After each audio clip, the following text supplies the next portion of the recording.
Bonjour. Aujourd'hui, nous verrons un thème, la belle-mère. Hier, c'était le beau-père.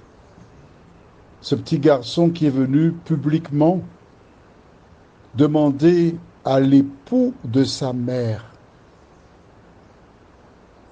de l'adopter pour qu'il porte son nom. C'est un bel hommage. Et j'ai pris beaucoup de plaisir à regarder les images dans la vidéo où le beau-père faisait la grimace avec lui, il a joué, il a gagné sa confiance. Je profite pour demander à Dieu de bénir tous ces hommes qui ont épousé une femme ayant déjà un ou plusieurs enfants et qui a donné à ses enfants l'amour et l'exemple. Aujourd'hui, nous verrons la belle-mère. Il existe un dicton, je cite, ouvrez les guillemets, le mariage n'est pas la mère à boire, mais la belle-mère à avaler. Mais comme j'ai eu l'occasion de dire, toute maman intelligente doit gagner le cœur de sa belle-fille et ne pas entrer en compétition. Non, non.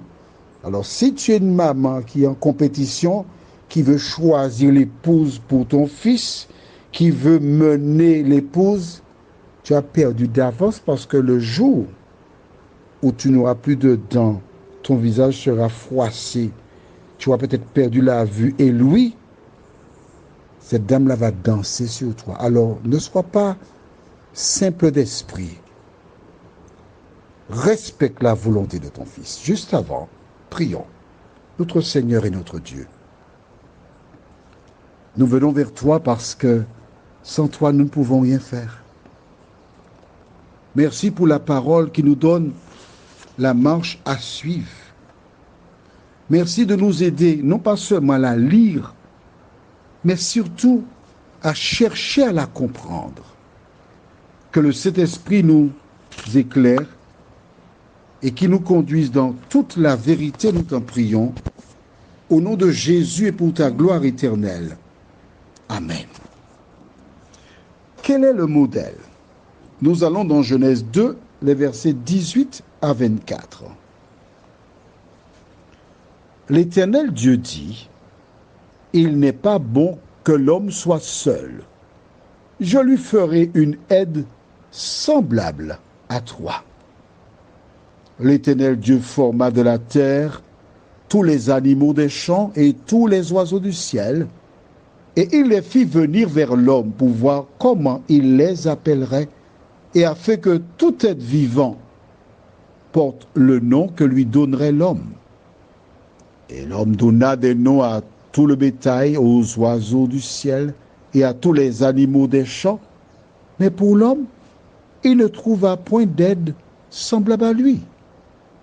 Alors l'Éternel Dieu fit tomber un profond sommeil sur l'homme qui s'endormit. Il prit une de ses côtes et referma la chair à sa place. L'Éternel Dieu forma une femme de la côte qu'il avait prise de l'homme et il l'amena vers l'homme.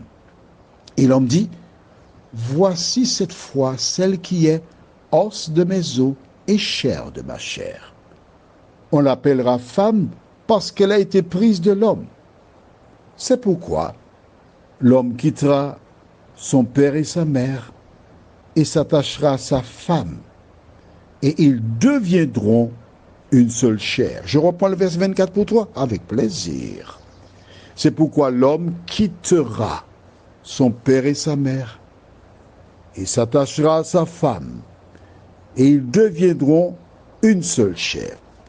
Quand je lis cette référence, ça me fait penser à une chanson. Quand j'étais enfant, quelqu'un avait composé une chanson qui dit « Si tu vas sur la mer avec ta maman et ta belle-mère, et que, hop, paf, le bateau se renverse, les deux sont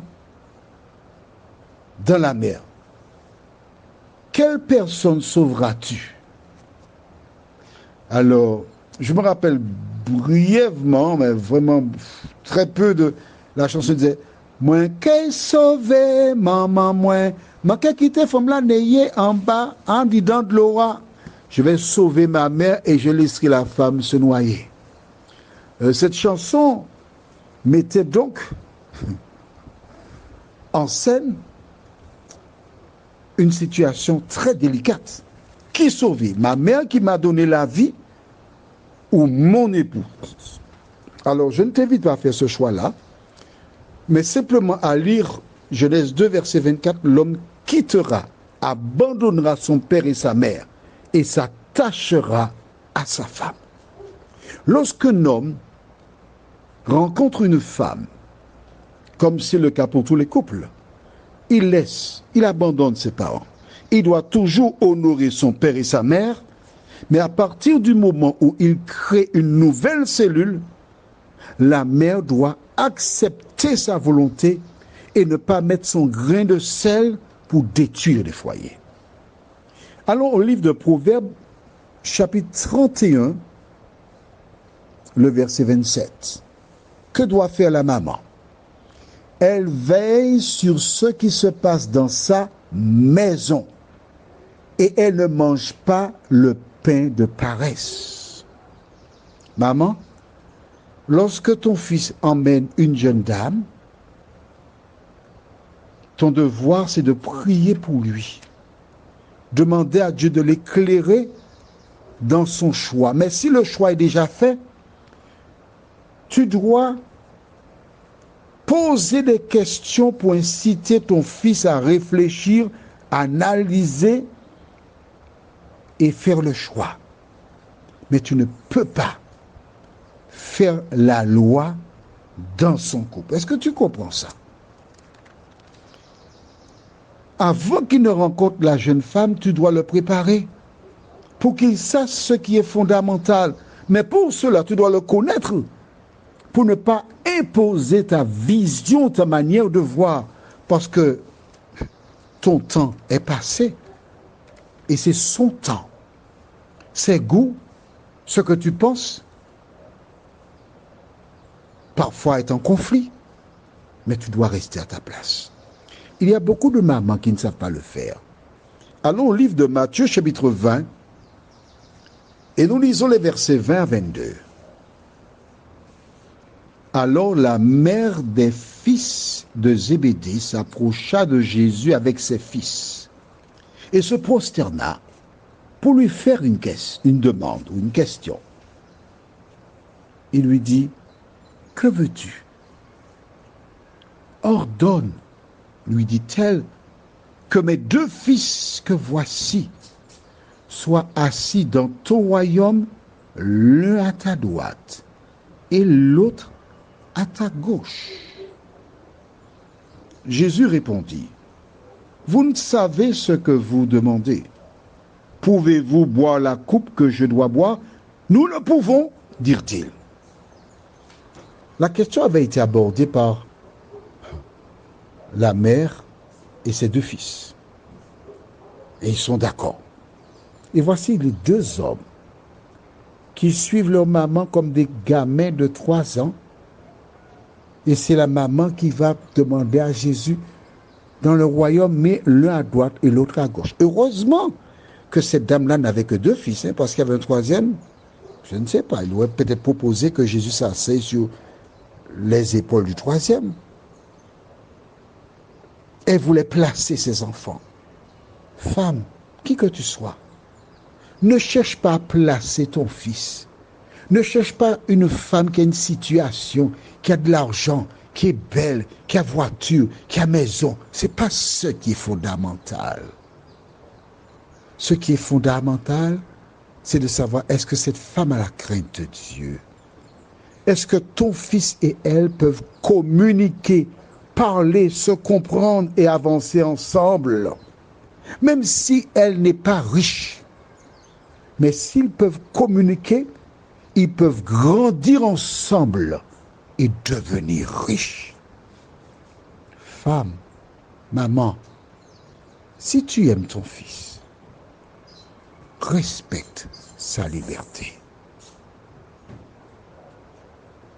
Que l'Éternel garde les mères, qu'elles passent du temps à prier afin que Dieu oriente leurs fils dans leur choix. Qu'elles gardent à l'esprit qu'en vivant en paix avec leur belle-fille, elles préparent leur avenir. Que toutes les femmes lisent la Bible et l'appliquent, car c'est là que se trouve le bonheur pour le temps et l'éternité. Amen. Je te souhaite une bonne journée et que l'Éternel continue de te bénir.